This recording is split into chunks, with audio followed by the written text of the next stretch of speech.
Muy bien, hoy vamos a continuar y cerramos, mejor dicho, con esta serie de mensajes relacionados con la visión. Yo espero que haya sido realmente motivador esta serie de mensajes que hemos estado dando. Y no sé si ustedes conocen alguna persona que nunca, quizá haya probado, pero que nunca haya sabido o conocido acerca del refresco de Coca-Cola. ¿Ustedes conocen a alguien? Yo no. Créeme que he ido a muchos lugares, poblados, rancherías, en la montaña, donde sea, y ahí aparece un refresco de Coca-Cola. Bueno, aun cuando nos vamos a la selva o a la montaña de cualquier parte de la República, ahora que fuimos a Huatulco, o la selva aquí en Yucatán, o allá en la sierra en Puebla, increíble que aún en medio de todo eso hay un envase de un refresco. No sé si lo aventaron del cielo, qué sucedió, pero ahí aparece un envase de Coca-Cola. Muy bien, pues todo esto empezó en el año de 1923 a 1955 con un hombre llamado Ernest Woodruff, principal accionista y ejecutivo de esta empresa refresquera, quien tuvo un gran sueño, una gran visión. Créame que este hombre tuvo un gran sueño, muy grande. ¿Cuál era? Que cada persona probara un refresco de Coca-Cola en todo el mundo. Donde sea que estuviera, en cualquier continente, sea en África, Asia, Europa, Oceanía, América, no importando. En cualquier país del mundo, en cualquier lugar, por muy difícil que fuera a llegar, puede ser la montaña, puede ser la selva, puede ser el desierto, en el hielo, aún en una isla remota, el sueño que él tenía es que aún en esos lugares, las personas que vivieran ahí supieran, conocieran y probaran un refresco de Coca-Cola. Así que quiero que vean el siguiente video, por favor.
Bueno, eso es tener visión. Eso es soñar en grande. ¿Era imposible, sinceramente, ese sueño de este hombre? Yo pienso que sí. Era un sueño imposible, pero lo logró.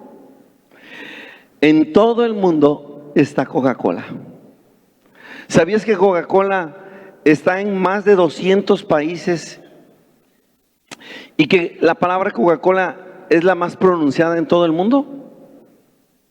¿Sabían ustedes que Coca-Cola es conocida en el 94% de todo el planeta? ¿Sabías que Coca-Cola emplea más de 8 millones de personas? ¿Sabían ustedes también que Coca-Cola en promedio vende 1.900 millones de latas de Coca-Cola al día?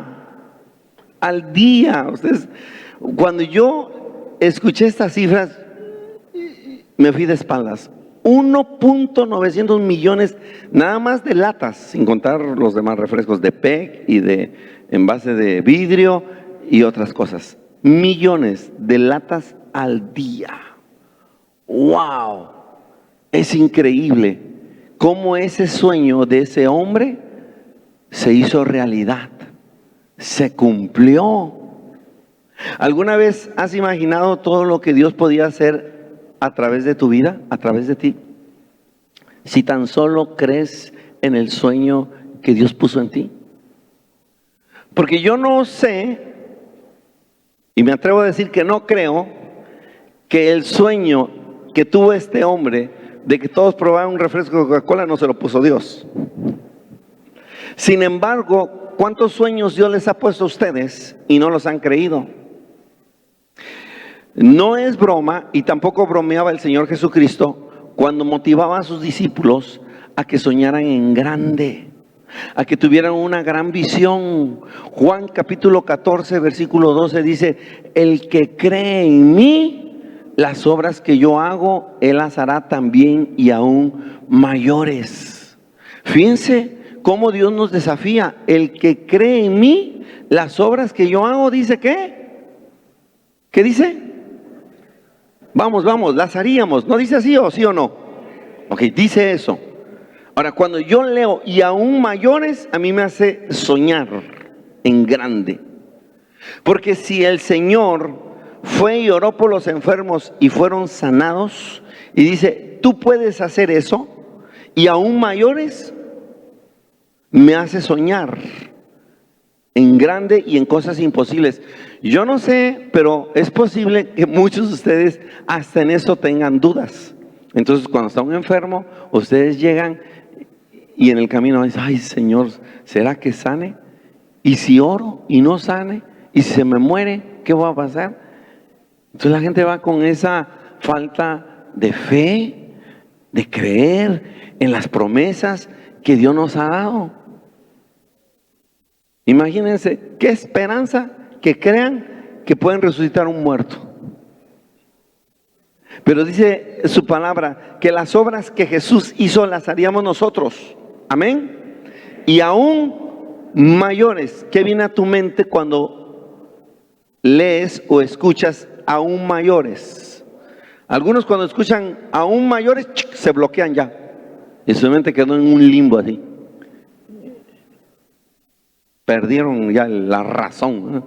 Es como si en ese momento entra en shock su mente y empiezan a pensar en los frijoles, en que les dio comezón en la axila, a divagar en sus pensamientos. Claro, porque hay una resistencia. Pero por eso puse el ejemplo de este hombre. No subestimen las palabras de nuestro Señor Jesucristo. No subestimen estas palabras. El Señor Jesús desafió a sus discípulos a soñar en grande. Y tú y yo estamos incluidos como discípulos de Jesús que somos de Él. Ni amén, escuché bien tan. Entonces, ¿por qué razón tan pocos cristianos son hombres de visión? ¿Por qué? ¿Por qué? Yo me he preguntado, Señor, ¿por qué tan pocos cristianos son hombres de visión? Si tu palabra dice que en Dios haremos proezas, y lo saben, que Dios nos dio poder y autoridad, que todo lo podemos en Cristo, que al que cree todo le es posible, que todo lo que pidamos al Padre será hecho. ¿Por qué? Y la respuesta es porque el que no tiene estas cosas es ciego, ¿se acuerdan? ¿Y qué más? Y tiene la vista muy corta. El que no tiene estas cosas, ¿a qué se refiere estas cosas? A la palabra de Dios, la mente de Dios de forma escrita. El que no tiene estas cosas, la palabra de Dios, ¿es qué? Ciego. ¿Y tiene la vista qué? Corta. Cuando tú tienes estas cosas, la mente del Señor, cuando tú tienes estas cosas, la escritura, te das cuenta que Dios nunca ha pensado en poco, que Dios nunca es escaso, que Dios no tiene límites, que es un Dios que está en constante expansión, en crecimiento. Pero solamente te puedes dar cuenta cuando ¿qué? Tienes que la mente de Dios. Porque el que no tiene estas cosas, otra vez, ¿qué? Es ciego o tiene la vista muy corta. ¿Qué necesita? Tener la mente de Dios. Y esa es la escritura. Sinceramente vivimos tiempos difíciles, donde la visión escasea en los hombres, donde la apatía, el pecado, la pereza, el conformismo y la falta de compromiso parece ser algo normal en los hombres. Y uno lo detecta. Yo quiero atreverme a decirles algo. Yo me paro acá y yo me doy cuenta en muchos hombres su apatía, su indiferencia, su conformismo, su negativismo, su falta de compromiso. Por eso, insisto, la visión es una necesidad urgente de nuestros tiempos. Pero el hombre ha caído en esa zona de confort cuando no hay visión. Imagínense, es un peligro. La visión es una necesidad entonces urgente de nuestros tiempos. Necesitamos hombres de visión, hombres como Noé, hombres como Abraham, hombres como Moisés, hombres como David, que creyeron y se cumplió el sueño que Dios puso en ellos. Y no fue cosa pequeña, nada que ver con lo de este hombre, accionista principal de Coca-Cola, nada que ver. Imagínense a Noé, Dios le puso un sueño, le dio una visión y le dijo que construyera un arca enorme, porque iba a venir un diluvio. Y él lo creyó y manos a la obra y se puso a trabajar. Tardó 100 años para construir esa nave. Pero no desistió, sino que perseveró, se aferró, le creyó a Dios. Y vino esa gran catástrofe, ese diluvio, y solamente él y su familia se salvaron. Necesitamos hombres como Abraham, un hombre que dejó su tierra y su parentela y se fue a una tierra desconocida y ni siquiera sabía por dónde quedaba. Pero le creyó a Dios. Ese hombre nos sorprende, por eso es considerado el padre de la fe, porque él hizo un acto que a nosotros nos dio la oportunidad de que se cumpliera la promesa de Dios en la humanidad. Porque cuando él fue a sacrificar a su hijo Isaac, Dios le dijo: como tú no rehusaste sacrificar a mi hijo y me lo ofreciste, ahora yo también ofrezco a mi hijo para salvar a toda la humanidad. Por eso no nada más es el padre de la fe para los judíos, sino también es el padre de la fe para los gentiles. Pero Dios le dio un sueño. Necesitamos hombres como Moisés, que se atrevió a creer a Dios y enfrentó a Faraón y cruzó el desierto, 40, 80 años en el desierto para que el pueblo de Israel conociera y entrara a la tierra prometida, donde fluye leche y miel. Pero él le creyó a Dios. Necesitamos hombres como David, aún siendo un joven pequeño en edad, le creyó a Dios, y aunque se presentaron obstáculos grandes como el oso, el león, el gigante, su misma familia, el mismo rey Saúl que quería matarlo y muchos enemigos más, luchó, se aferró y le creyó a Dios y llegó a ser el rey de Israel. Necesitamos hombres así. Pero hay un conformismo, una apatía, una flojera, porque no hay visión. Necesitamos hombres que se atrevan a soñar como en grande, a pensar como Dios piensa. Miren lo que dice segunda de Pedro 3:9, porque la voluntad de Dios es que nadie perezca. Estoy leyendo nada más una frase, ahí está la cita en la pantalla. La voluntad de Dios es que nadie perezca y todos procedan al arrepentimiento. Los que tienen la mente de Dios, ojo, son aquellos que están conectados a la voluntad de Dios. Y si la voluntad de Dios es que todo el mundo se salve, entonces en ti, esa voluntad de Dios también se hace tu voluntad, y también tú sientes esa necesidad de que nadie perezca, sino que todos sean salvos. Y eso te conecta a los sueños de Dios, por eso te da visiones. No sé si me expliqué. Pero cuando alguien siempre piensa en poco y es escaso, es porque no tiene la mente de Dios, no está conectado a la voluntad de Dios.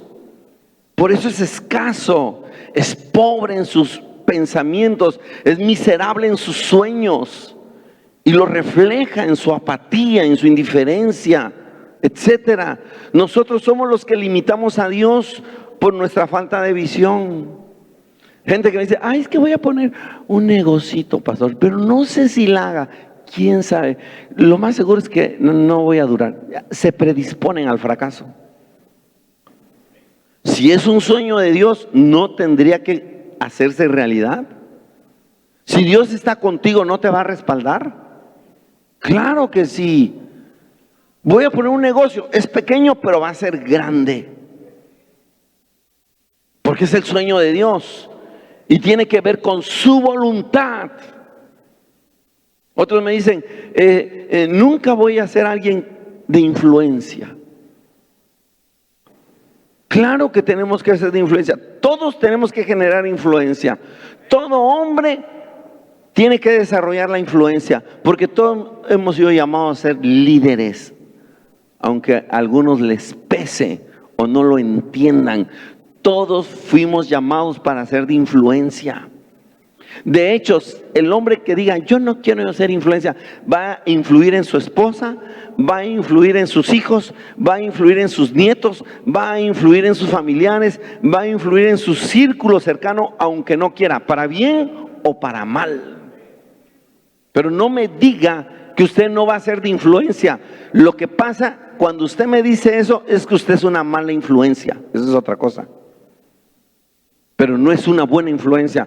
Pero de que vamos a causar influencia, eso sí. Otros dicen, me conformo con lo que he hecho.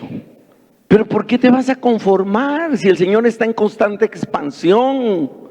No importa la edad que tengas, ya lo dije, no importa la posición económica, no importa el nivel académico que tengas.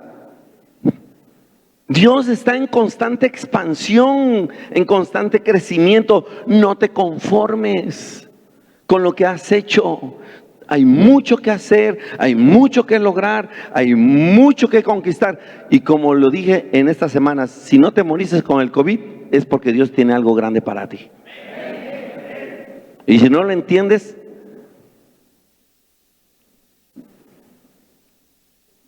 te va a dar COVID.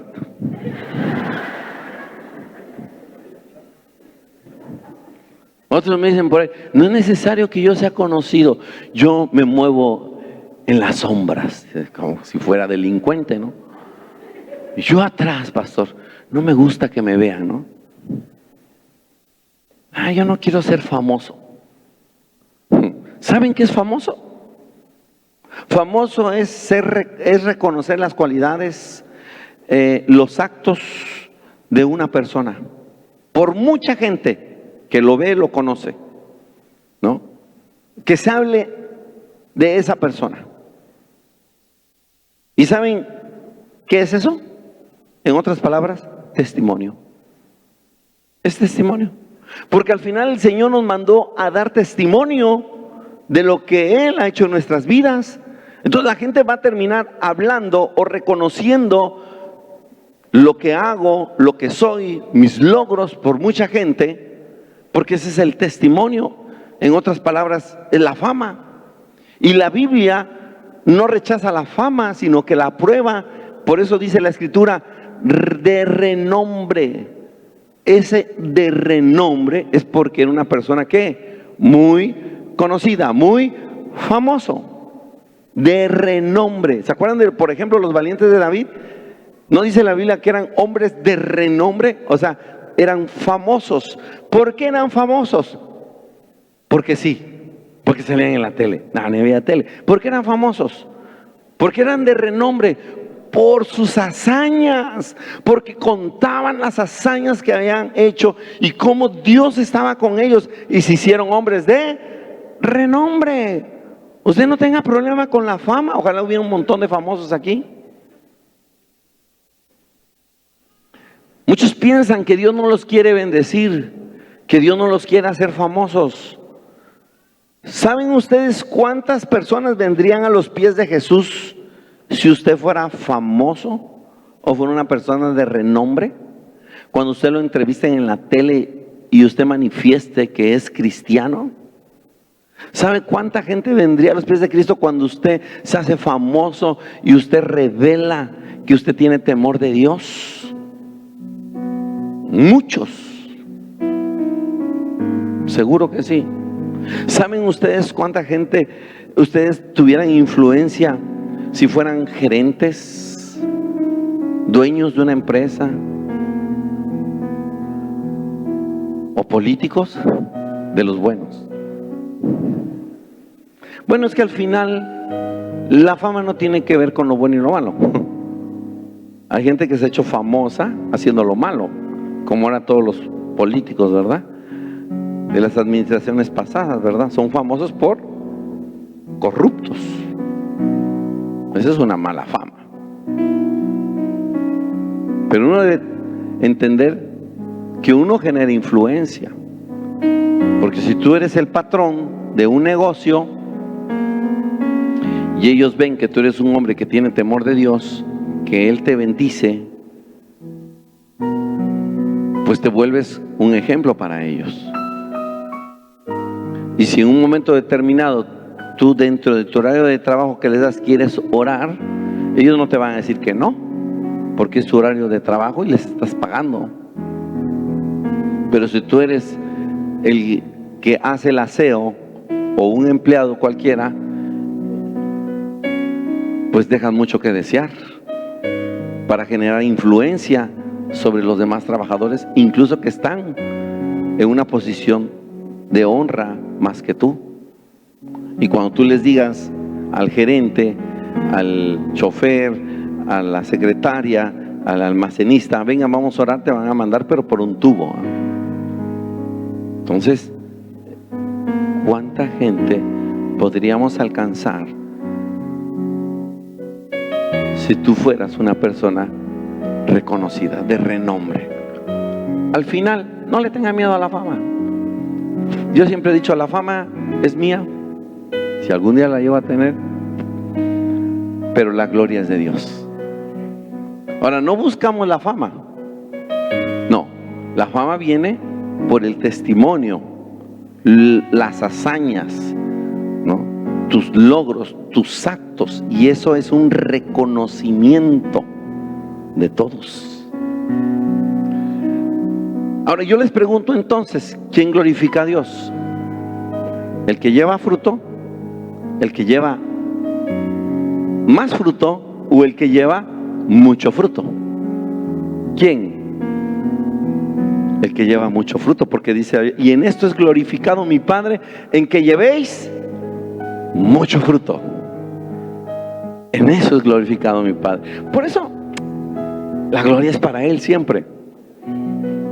La visión que Dios te dio, que Dios nos ha dado, nos enseña a llevar el evangelio hasta lo último de la tierra. La visión que Dios nos dio. Ahora, eso se entiende cuando tienes la mente de Dios y haces la voluntad del Padre. Por eso dice Hechos 1:8: pero recibiréis poder cuando haya venido sobre vosotros el Espíritu Santo, y me seréis testigos en Jerusalén, en Judea, en Samaria y hasta lo último de la tierra. Cuando yo leo esto, escuchen, cuando yo leo esto, a mí me hace soñar en grande, porque no nada más pienso en mi familia o en mi colonia o en mi comunidad, pienso en la ciudad, pienso en mi nación, pienso en todos los países. Ese es el sueño de Dios.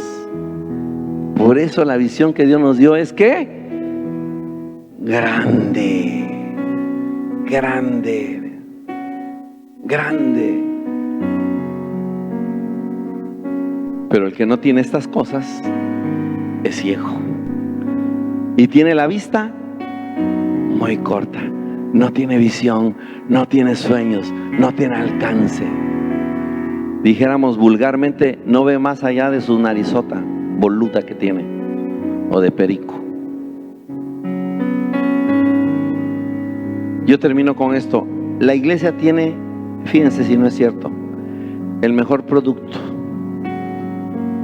¿Quién es? Jesús. Pero con los peores vendedores. Sí, porque esos vendedores que somos nosotros estamos llenos de prejuicios y de complejos. Todo. ¿Por qué de prejuicios? Porque todo lo predisponemos. Ni siquiera lo has probado, ni lo has experimentado, ni has dado un paso hacia el sueño y ya me va a ir mal, no funciona, no estoy de acuerdo. Todo. Están llenos de prejuicios y de complejos. Me siento mal, no puedo, soy muy pobre, no me dijeron, es imposible, me da mucha vergüenza, etcétera, etcétera. Sin embargo, Coca-Cola, bueno, es otra cosa, ¿no? Pero también, aunque la iglesia tiene el mejor producto, que es Jesús, y los peores vendedores, también no sabemos acerca de la publicidad. Entonces nosotros no sabemos promover a Jesús. Para empezar, tenemos mal testimonio, ¿no?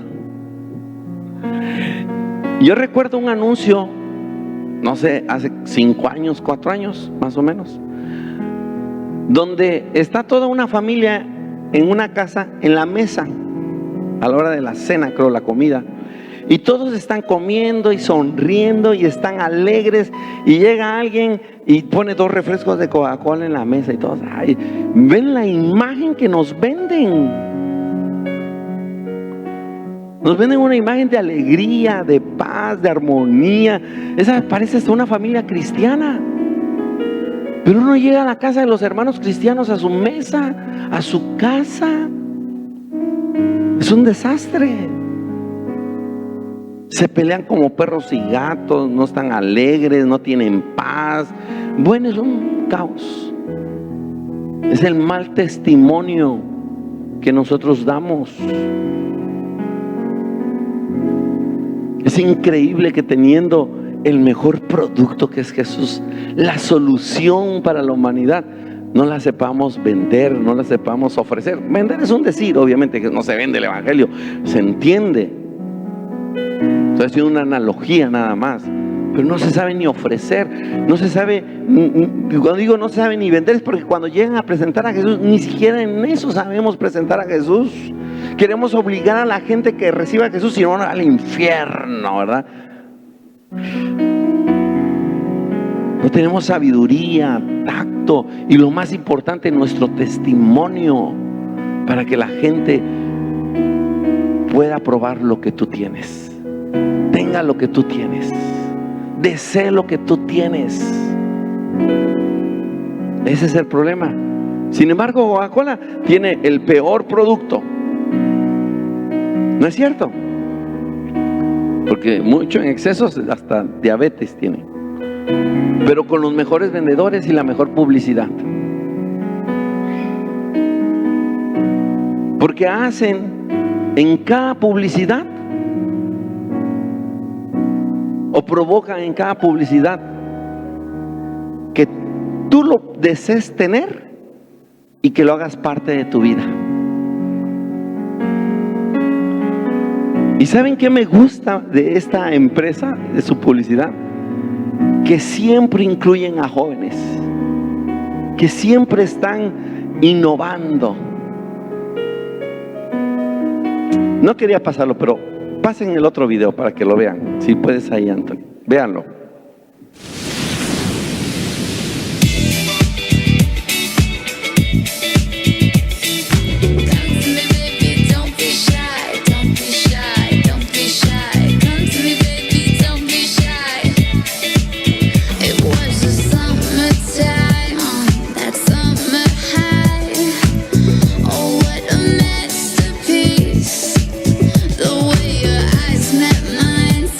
Like apple pie, caught in your energy. The future came to me. I see it feels so blessed, and I know we have it. 'Cause it feels, yeah, it feels, yeah, it feels so classic.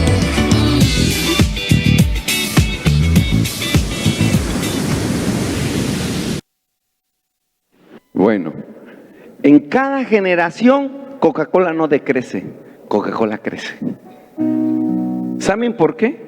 Porque nosotros no hemos entendido que tenemos que dejar un legado.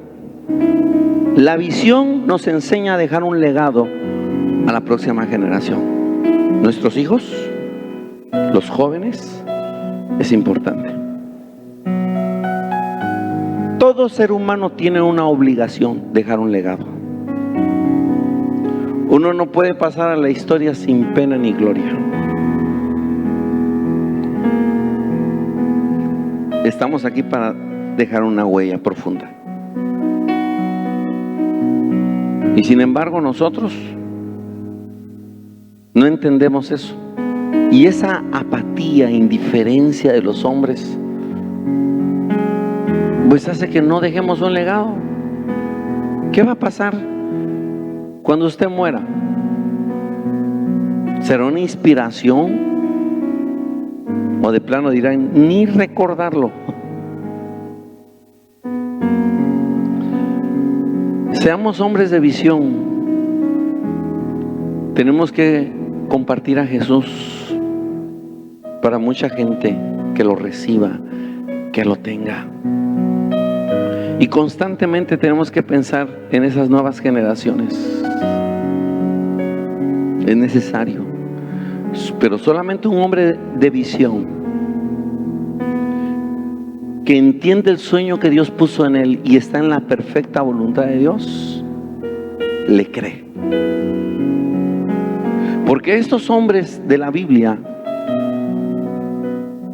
que soñaron en grande, porque fue un sueño de Dios, el sueño o la visión, que es lo mismo, de Noé no fue de Noé, fue de Dios puesta en Noé. El sueño, la visión de Abraham no fue de Abraham, fue de Dios puesta en Abraham. El sueño, la visión que tuvo Moisés no fue de Moisés, fue Dios se la puso a él. Y lo mismo David, y lo mismo José, y todos los personajes de la Biblia. Pero aún de ellos hablamos. Y fueron hombres de renombre, se hicieron famosos. Tan famosos que después de más de 2000 años más seguimos hablando de ellos. Y nos sorprenden y admiramos sus hazañas y sus logros que tuvieron, porque el sueño que Dios puso en ellos lo creyeron. Y cuánto cristiano los sueños que Dios les ha puesto ni siquiera los creen. Yo siempre he dicho que no hay más lucha que la que no se hace. Pero yo una cosa he descubierto: si es de Dios, Dios me va a respaldar. Se va a cumplir. Seguro que sí. Entonces tenemos que ser hombres de visión. Tienes que dejar un legado para la próxima generación. Espero que lo entiendas. Porque no hay mayor carga que irse de esta vida sin pena ni gloria. Y por eso tomé este ejemplo, porque me sorprendió cómo un sueño que no vino de Dios, que fue tan grande, él lo creyó y se cumplió. De verdad. Y yo hasta el día de hoy no conozco a alguien que no conozca Coca-Cola. Y créeme que nos hemos metido en lugares donde uno piensa que quedaron aislados de la civilización. No tienen tele, no tienen electricidad, no tienen, cocinan en leña, es una palapa o jacal, no hay nada, pues nada más con gallinitas ahí. Pero un refresco de Coca-Cola en la mesa. ¿De dónde salió esto? Digo, ni el evangelio ha llegado y ya llegó Coca. Y ya llegó la Coca y nosotros no. Porque no hemos creído en el sueño de Dios. Ponte de pie y vamos a darle gracias a Dios por esos sueños que Dios nos ha dado, ¿no? Ahora, ¿cuáles son los sueños que Dios te ha dado? ¿Cuáles son? No los digas, yo nada más estoy preguntando. ¿Cuáles son esos sueños? Nunca seas demasiado viejo para cumplirlos. Así como Dios, miren, Dios le puso los sueños a José y David, a muchos jóvenes. Pero ¿saben ustedes que los sueños que Dios puso en ellos pasaron muchos años para que se cumplieran? Muchos años. ¿Se imagina la edad de Noé? Y construyéndose en años el arca, esa nave. Muchos años, ¿no? Él no dijo, ay, ya son 50 años, Señor, a ver cuándo, ¿no? No le digo, ay, Señor, cuánto sufro, 70 años y no hay respuesta tuya. No. Quizás sí, pero siguió creyendo en el Señor. Moisés, ¿cuántos años en el desierto? Pero sin el sueño de Dios, Moisés no hubiera visto las maravillas del Señor. Enfrentar a Faraón, abrir el mar, cruzar el desierto sin agua, sin alimentos, sin ganado, sin industria para hacer ropa o calzado.